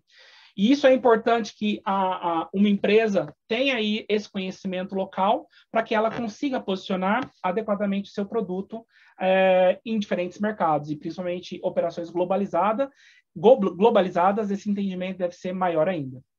Bom, se a gente pensa em controle, eu falei muitas vezes a parte de laboratório, eu falei muitas vezes a parte validação da cadeia como um todo para garantir o controle não só de um resultado, mas a segurança ao longo de todo o processo. Não tem como a gente separar esse tipo de estratégia das técnicas analíticas a serem utilizadas para implementar o controle aí de diferentes parâmetros que eu já citei para vocês como eventuais riscos ao longo de uma cadeia. Eu diria que essa estratégia para criação da confiança ao longo de uma marca, ela sempre vai estar pautada entre análise de controle e garantia assegurada. Nunca uma estratégia separada da outra, porque não basta eu garantir um determinado batch, eu tenho que ter conhecimento da minha cadeia de fornecimento como um todo para testar a confiança dos meus fornecedores, e aí eu alço mão de ferramentas como auditorias em fornecedores, validação de fornecedores e por aí vai. Bom, o que eu queria trazer um pouco, só para trazer o link com a questão da metrologia, se a gente for pensar num esquema analítico para a quantificação de diferentes componentes, diferentes compostos, substâncias, é difícil imaginar uma única técnica, tanto que se a gente vai hoje visitar um laboratório de análise de alimentos, você vai ver diferentes técnicas que, de uma maneira adequada, ao serem aplicadas, vão trazer a resposta que eu preciso, que vai ser ou o nível de conformidade de um produto, ou se aquele produto está entregando o claim determinado desse produto, se ele é fonte de um determinado nutriente, se ele está entregando aquele valor rotulado de uma maneira alinhada com a legislação. Então, esse esquema analítico, eu diria que a metrologia tem um papel fundamental para que a gente escolha a melhor técnica que se adeque ao uso definido. E isso é muito associado às boas práticas de laboratório. Não tem como a gente disseminar a metrologia dentro de um laboratório das atividades que qualquer norma, como a acreditação 17.025, traz aí como pré-requisitos para a sua implementação, ou até mesmo práticas como a BPL. Tá? E muitas vezes um dos primeiros elementos, a gente pode citar diferentes elementos, a gente tem que ter essa rastreabilidade garantida para garantir que a gente, no final, compare, desculpem a colocação, mas compare batata com batata, não batata com maçã. Que muitas vezes esse mecanismo de buscar uma rastreabilidade, uma referência comum, tem esse objetivo de gerar a confiança sobre aquele serviço que está sendo prestado para a obtenção de umas medidas. E diferentes elementos podem ser utilizados aí nessa estratégia de criação de confiança. Cito aí a questão de materiais de referência e materiais de referência certificado, e esse é um grande desafio que o setor de alimentos, nessa diversidade de matrizes, acaba encontrando. Muitas vezes você não se depara com a disponibilidade da sua matriz em uso, e muitas vezes você alça a mão de alternativas para realizar a verificação, a validação daquele método para aquele determinado escopo.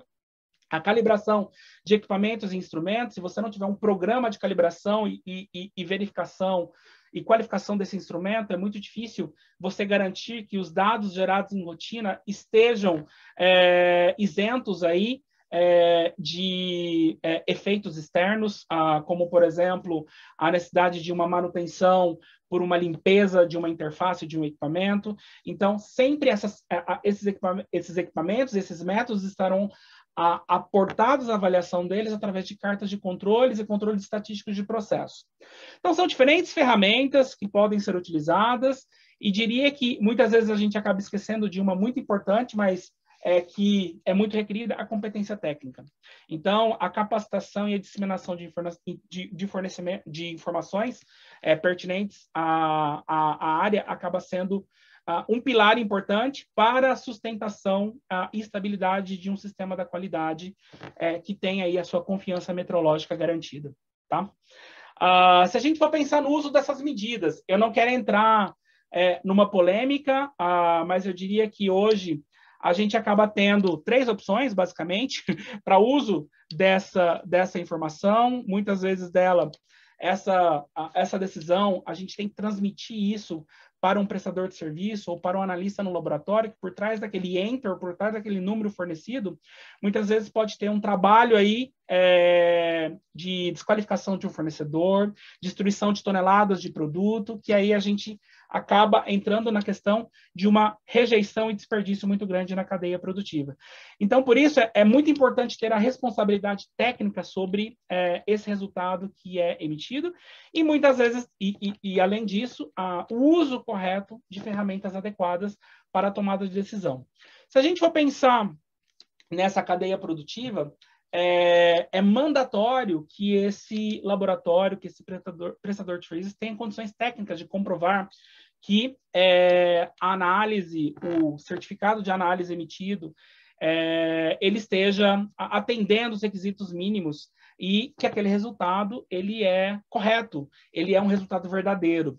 E aí a gente alça a mão de ferramentas como incerteza de medição, a qualificação do método para aplicação de uma determinada matriz, a acreditação desse método, que muitas vezes para ter a acreditação desse método, extensão de um método da determinada matriz, devem ser verificadas todas as condições como precisão, exatidão.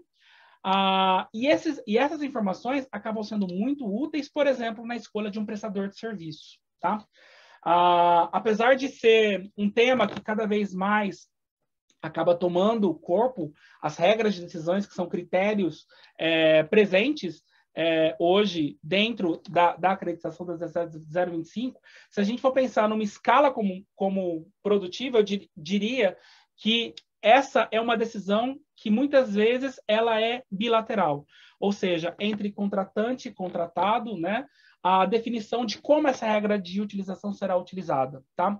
Diria que muitas vezes o setor produtivo ele acaba adotando uma posição muito conservadora, ou seja, é muito conveniente escolher resultados que a minha incerteza associada àquele resultado verdadeiro me coloque numa condição confortável perante a uma determinada legislação, como é o caso apresentado pelo primeiro gráfico aqui à direita, ou seja, com certeza, ou com uma estatística definida, eu garanto que aquele resultado está conforme ou não conforme frente a um marco regulatório, tá?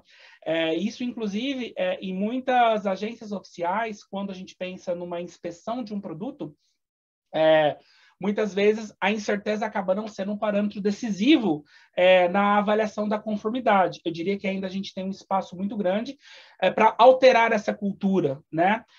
Isso é uma evolução e que a gente cada vez mais tem que buscar. E hoje, diria que muitas vezes as empresas acabam adotando o valor oficial, o valor absoluto, como seu valor de referência, e usando a incerteza como uma tomada de decisão para escolha se aquela ferramenta analítica é adequada ou não para aquele fim pretendido. Eu diria que hoje acaba tendo essa cadeia de decisão perante a esse processo. Bom, hoje informação é algo muito importante e o estatística William Deming sempre coloca, se a gente não mede, a gente não consegue gerenciar, e se a gente não tem informação, a gente não tem sucesso naquele propósito. Ou seja, cada vez mais a gente tem que ter um maior conhecimento através de programas de monitoramento, programas de inteligência de mercado, que trazem informação aí de uma maneira confiável para uma tomada de decisão. Só para finalizar essa fala, eu queria deixar um vídeo que a gente sempre usa internamente para desmistificar ou trazer um pouco mais de contexto que qualidade é muito mais do que uma análise, é muito mais que uma ferramenta metrológica, só para a gente trazer um pouco mais esse contexto do que seria uma cultura de qualidade implementada num controle produtivo. Espero que vocês consigam escutar um pouco o áudio. E aqui eu vou deixar por 2 minutinhos vocês curtindo um pouco. Quality. It's more than ticking a box. It's about bringing care, pride, and emotion to everything we do. We sense quality. We can touch it. We can hear it.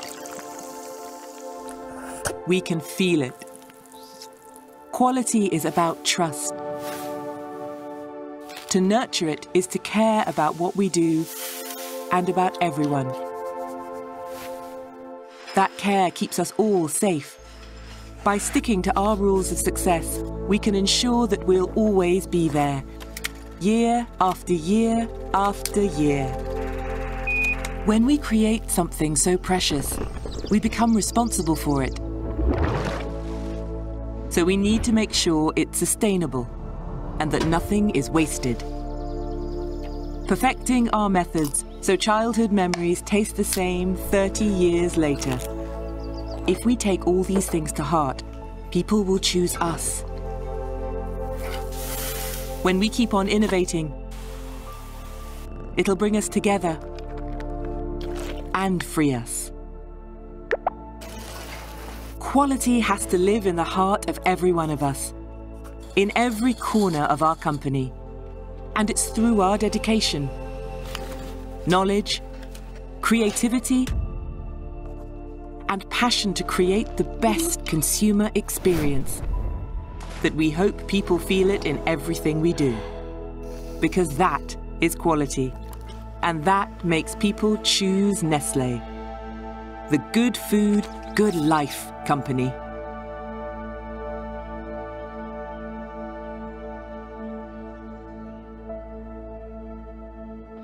Essa é queria deixar esse vídeo como mensagem, principalmente mostrando essa complexidade que é ter uma cadeia produtiva como de diferentes marcas, produtos em diferentes regiões do mundo, e a gente garantir que esses riscos sejam mitigados da melhor maneira e introduzidos dentro do sistema de gestão.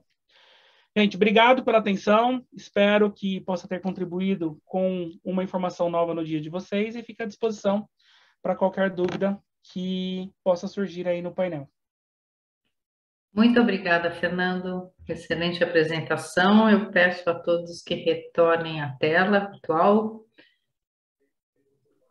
E passo a palavra à moderadora Valquíria para iniciar o debate, as considerações e responder às eventuais questões que estão no QIA. A palavra é sua, Valquíria.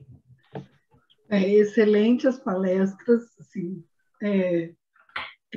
indescritível. Assim. Gostaria que o tempo fosse maior para que a gente pudesse absorver bem mais essas informações. Eu estou realmente agradeço em nome da Remesp e vamos ver o que a gente tem aqui de questões, de perguntas.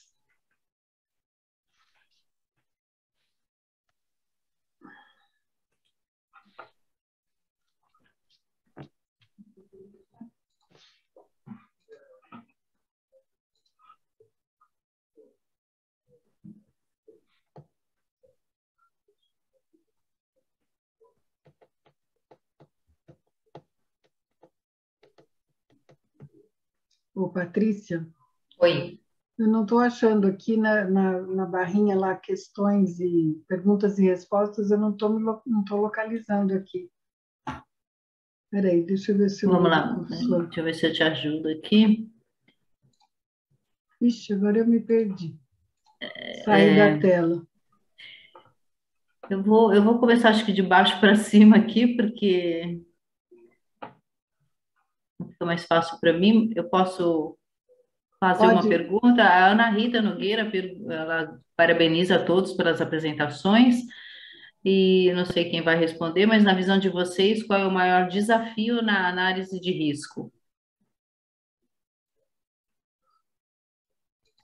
Não sei quem pode responder aí. Se eu puder complementar eu acredito que hoje a análise de risco, ela não passa só simplesmente por um aspecto regulatório. Então, hoje em dia, basta não é suficiente você simplesmente realizar o tick box em um aspecto regulatório, em uma determinada lei.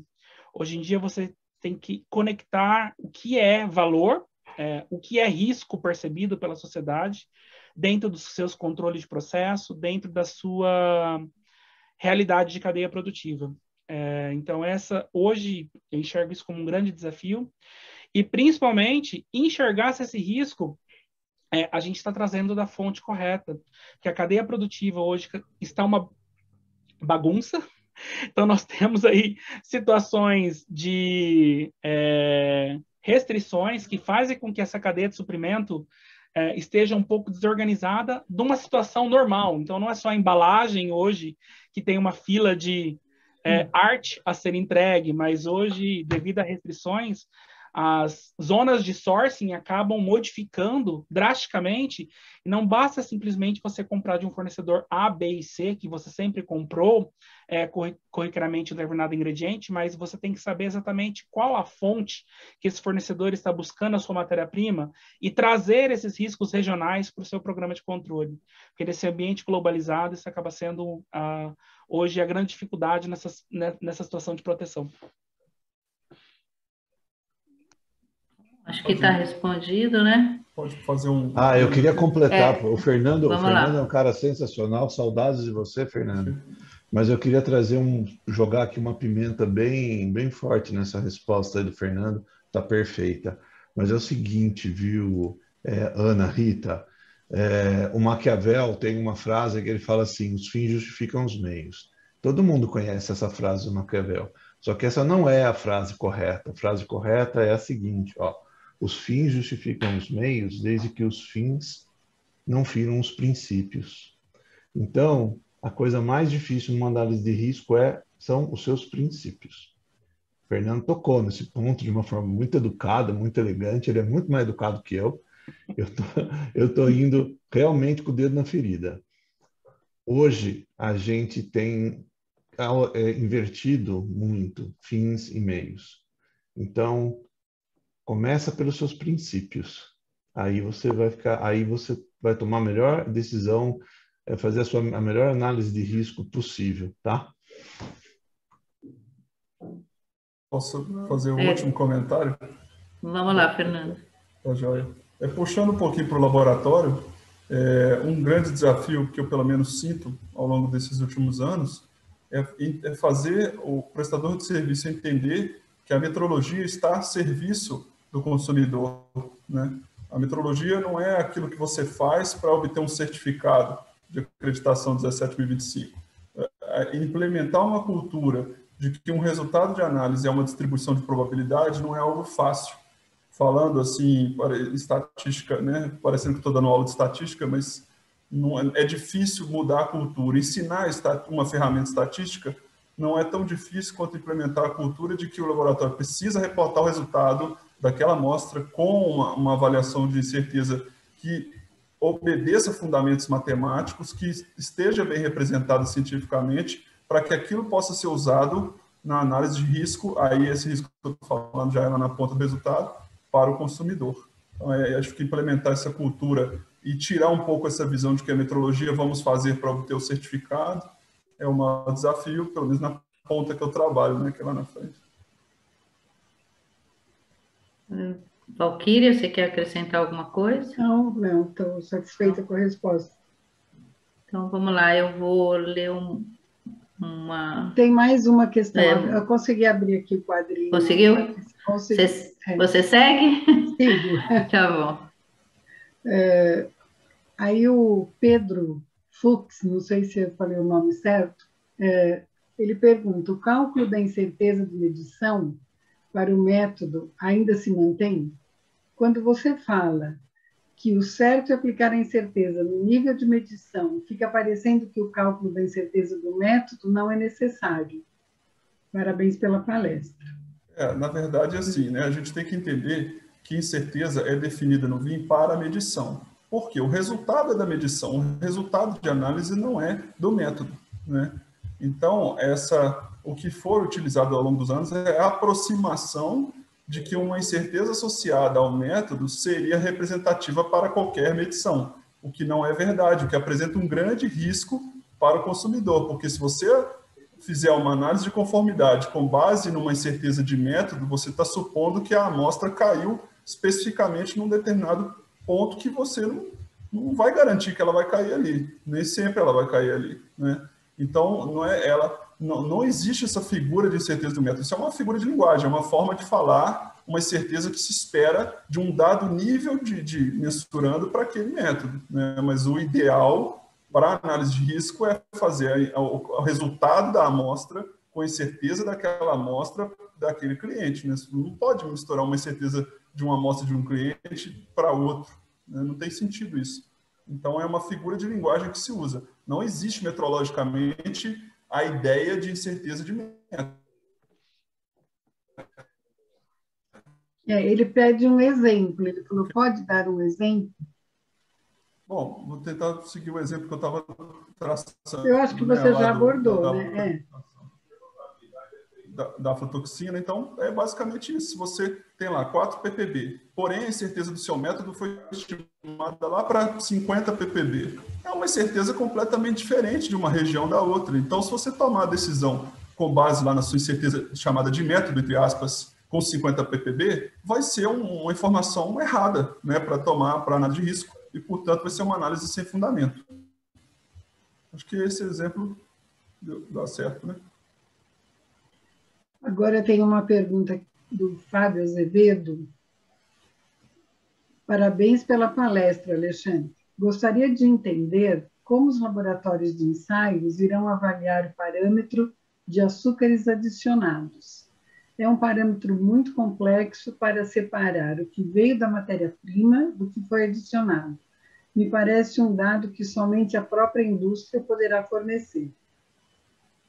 Bom, obrigado, antes de mais nada, Fábio, você tem razão, é um grande desafio, e neste momento a informação que a gente tem é exatamente isso, a checagem, vamos dizer assim, né, ou a fiscalização em relação à informação de açúcar adicionado, ela vai ser feita teórica, através da tabela e através de informações fornecidas pelo fabricante, até esse momento.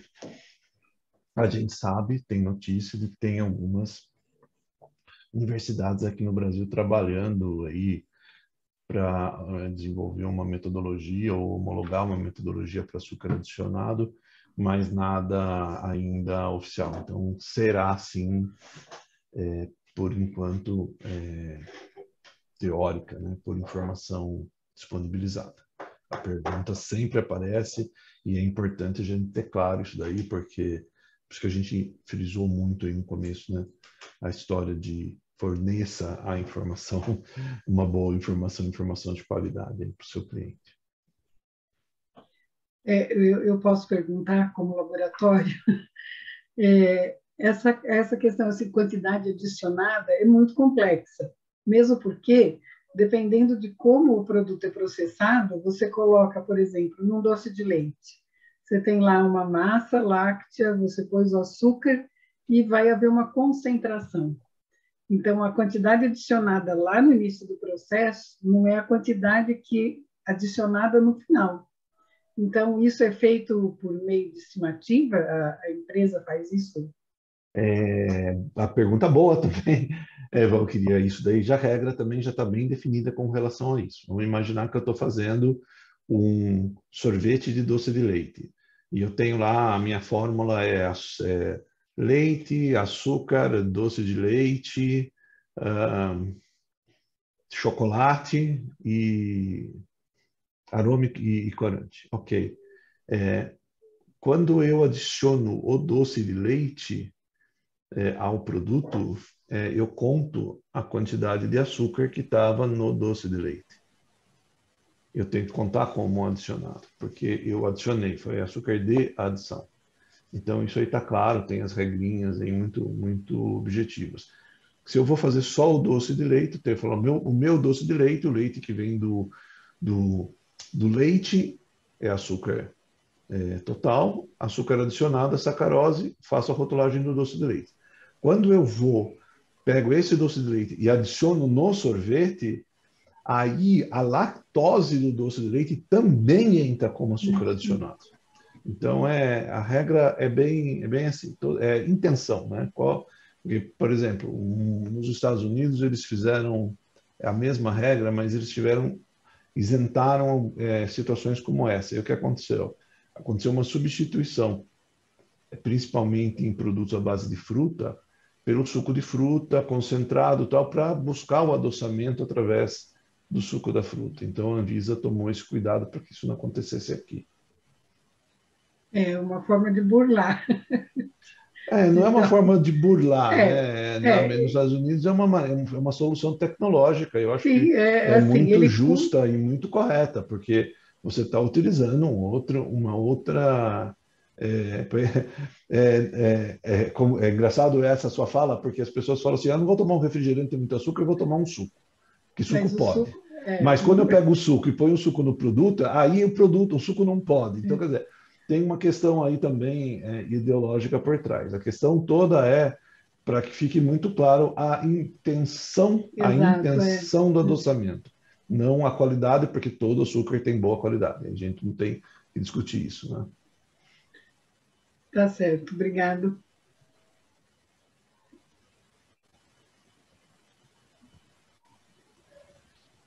Uma pergunta ainda do Pedro Fux. Quando uso CC-alfa e CC-beta? Bom, esse eu vou pegar. Não existe assim, uma orientação clara, nem no GAN, nem no VIN, para usar um ou outro. E o Manual do Mapa 2011 dá os dois, né? Os dois são consistentes com a definição que está no vocabulário internacional, porque ele fala, né, na ausência do constituinte, sendo beta a probabilidade de declarar a ausência quando há material, né, quando há o analítico, há um constituinte naquela matriz, e alfa, a situação contrária. Então, ele dá tanto beta quanto alfa e você tem a liberdade de escolher. Eu, por facilidade de explicação, entendimento, usaria o CC-alfa. Eu acho ele de um entendimento mais imediato, o erro do tipo 1. Mas tanto faz um ou outro, os dois são consistentes com a definição, o laboratório que escolhe a sua estratégia. Perfeito. Bom, eu acho que não tem mais nenhuma pergunta. Alguém quer fazer mais alguma colocação? Líria, tem uma pergunta do Eduardo. Está ali no QIA. Eduardo Garcia.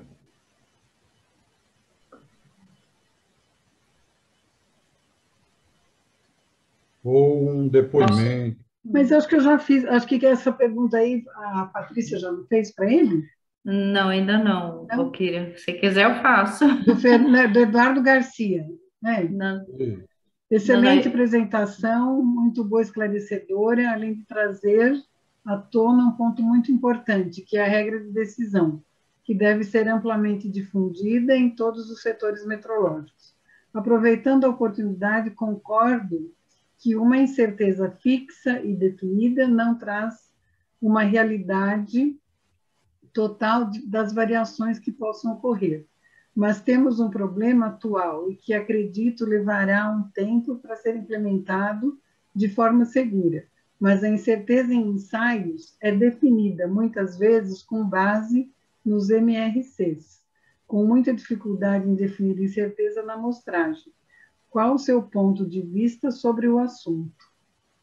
Bom, essa deve ser para mim também.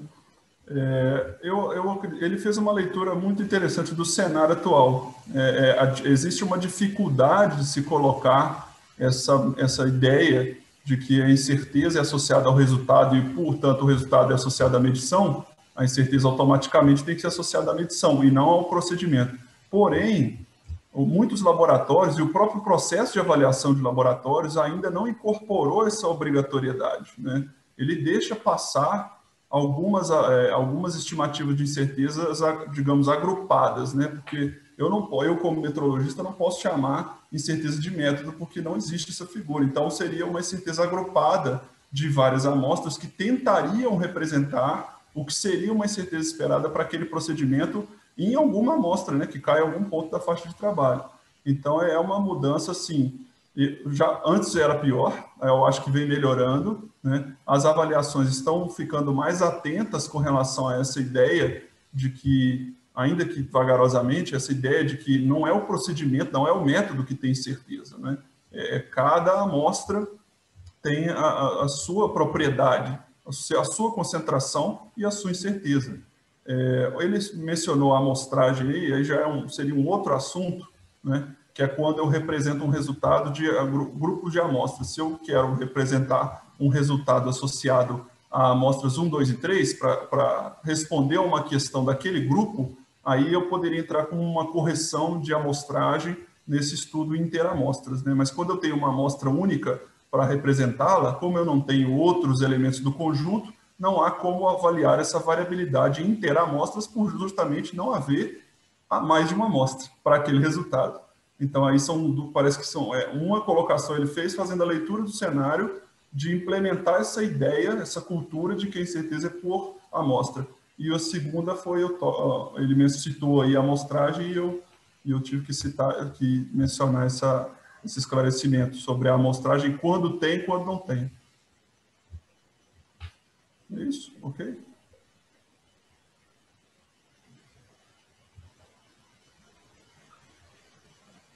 Eu acho que posso intrometer Sim, no painel? por favor. Bom, primeiro eu queria cumprimentar a todos, né, pelas apresentações, pelo trabalho aí de coordenação.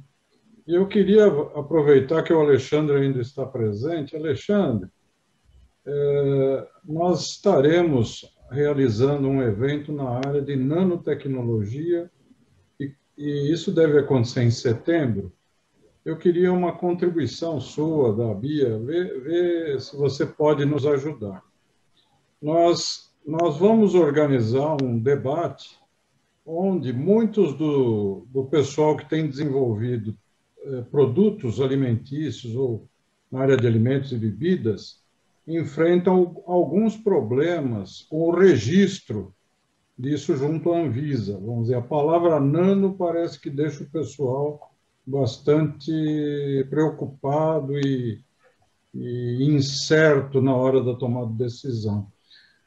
Isso é um pedido, não precisamos resolver agora. Se você pudesse nos ajudar a trazer alguém da Anvisa durante o evento que vai acontecer lá para meados de setembro, para que a gente possa discutir isso com as empresas que têm trabalhado com nanotecnologia, que realmente é um tema bastante complexo, uma matéria bastante complexa, mas que a gente gostaria de dar uma contribuição para que o pessoal avance, para que a indústria brasileira avance nessas questões. Você pode nos ajudar? Vou tentar, Celso. Realmente é um tema, parece que ele é um tema assim de ficção científica, né? Mas o futuro já é hoje, né? 2002 já passou. 2001, Odisseia no Espaço, faz tempo que passou, né? Então a gente já está vivendo no futuro. Então, realmente, eu diria para você que é uma questão até mais simples, é só uma questão de conceito. Né? Quando a gente fala em nanotecnologia, aí, se é que a gente está falando a mesma coisa, a gente está falando de encapsulamento, a gente está falando de coisas assim. Então, é mais para entender como isto é feito e os objetivos, né?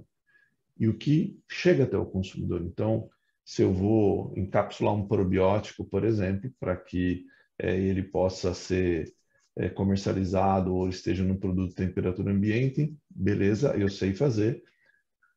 No preparo e no consumo, o que é que resta disso, né? Então, que esta cápsula e como esta cápsula fica dentro, vai reagir dentro do consumidor. Mas a gente pode ver assim, vamos lá, ajuda, bacana, e é importante a gente trazer um bate-papo para avançar. Deixa com a gente, vamos tentar ajudar vocês aí. Era isso. Muito obrigado. Valquíria, para você fazer o encerramento. Tem assim, para finalizar aqui, a Ana Rita Nogueira parabeniza as apresentações e, na visão de vocês, qual o maior desafio na análise de risco? Essa questão você já respondeu. Já fez. Já foi feito.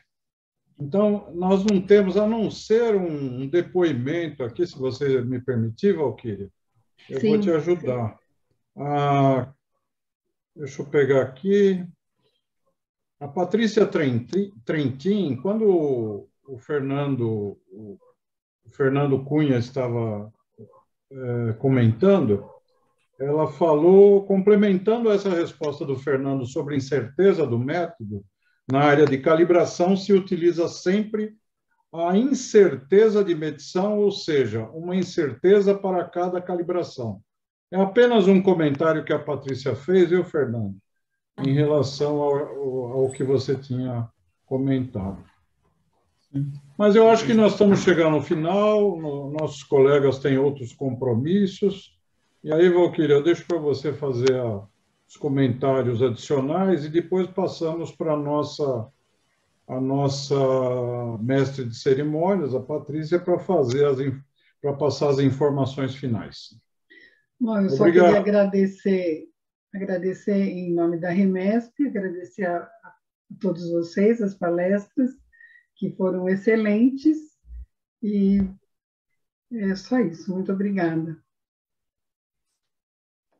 Bom, mais uma vez, obrigada a todos pela apresentação. Peço que todos olhem para os seus monitores, para a foto oficial. Dá um tempinho para tirarem a foto.